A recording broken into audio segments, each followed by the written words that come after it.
harder to become successful as an African American woman when you started your career? Because I know you just were like talking about how that particular African American woman inspired you. Yeah. So do you think like there was a struggle? So it's funny because I can remember being in the newsroom and I'd be the only one.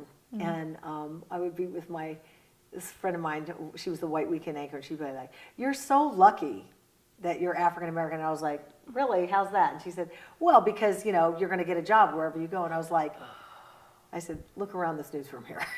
How many people are in here who look like me? How many in here look like me? One? Oh, just one? Oh, okay. Talk to me again about how lucky I am." I think there are a lot of people who will assume that being African American got me my job or jobs. And what I always want people to understand, and you specifically, is being black may help you get in the door, but being black will not keep you in there. So you better be able to do the job when you get in there. That's something that's like talked about in college too, like with the whole affirmative action thing and how some people want to get rid of it, but like how people will say like, "Oh, you're only here because you're this or this," like but that's not true. That Right. may have helped, like you said, but it also like my hard work and my grades and everything else I did to get up here also made a bigger impact than just my race.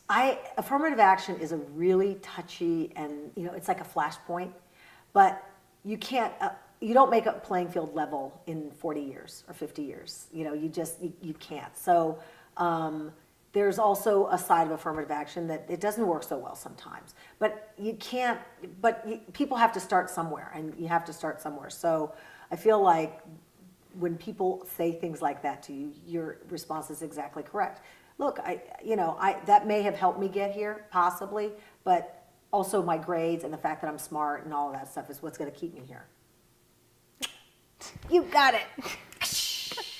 Sure. Okay. Was that corny, that part? It was a little corny. Okay, whatever. Hey, like what you saw? Join Jem on social media. Subscribe to Good Enough Mother on YouTube and tell a friend.